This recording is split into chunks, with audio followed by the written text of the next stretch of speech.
আবারও দুর্ঘটনা, গতির বলি দুই। নিয়ন্ত্রণ হারিয়ে ব্রিজের উপর থেকে নিচে পড়ে যায় দুই বাইক আরোহী। চিংড়িঘাটার দিক থেকে পার্ক সার্কাসের দিকে যাচ্ছিল বাইকটি। সায়েন্স সিটি মোড়ে ব্রিজের উপর এই দুর্ঘটনা ঘটে। দুর্ঘটনাস্থল পরিদর্শনে যান কলকাতা পুলিশ কমিশনার মনোজ বর্মা।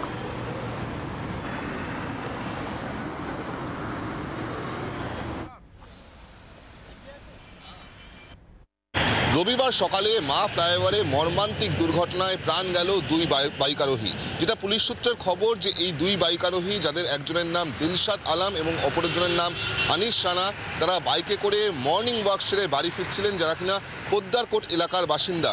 সেই সময় মা ফ্লাইওভারের এই জায়গায় কার্যত অত্যন্ত দ্রুত গতিতে আসায় নিয়ন্ত্রণ হারিয়ে পাশে যে গার্ডওয়াল, সেই গার্ডওয়ালে ধাক্কা মারে ওই বাইক আরোহীরা এবং সরাসরি বাইক সমেত তারা কিন্তু নিচে গিয়ে পড়ে, যার ফলে দুজনের মৃত্যু ঘটেছে। দুজনকেই অত্যন্ত আশঙ্কাজনক অবস্থায় স্থানীয় পুলিশ কর্মীরা এসএসকেএম হাসপাতালে স্থানান্তরিত করেছিল, কিন্তু সেখানে চিকিৎসকরা জানিয়ে দেন যে ওই দুজনেরই মৃত্যুর ঘটনা ঘটেছে। কিভাবে গোটা ঘটনা ঘটলো তা তদন্ত করছে একদিকে যেরকম কলকাতা পুলিশের প্রগতি ময়দান থানা, অপরদিকে ফ্যাটাল স্কোয়াডের আধিকারিকরা। প্রাথমিকভাবে পুলিশ যেটা জানতে পারছে যে অত্যন্ত দ্রুত গতিতে আসছিল ওই বাইকটি এবং নিয়ন্ত্রণ হারিয়ে বাঁক নেওয়ার সময় তারা এই গার্ডওয়েলে ধাক্কা মারে, যার ফলে এই মর্মান্তিক দুর্ঘটনায় প্রাণ গিয়েছে দুজনের। পাশাপাশি গোটা ঘটনার সিসিটিভি ফুটেজ খতিয়ে দেখছেন তদন্তকারী আধিকারিকরা।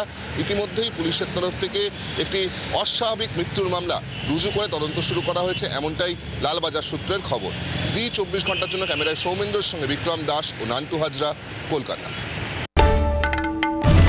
বাংলার আওয়াজ, বাঙালির আবেগ, জি 24 ঘন্টা।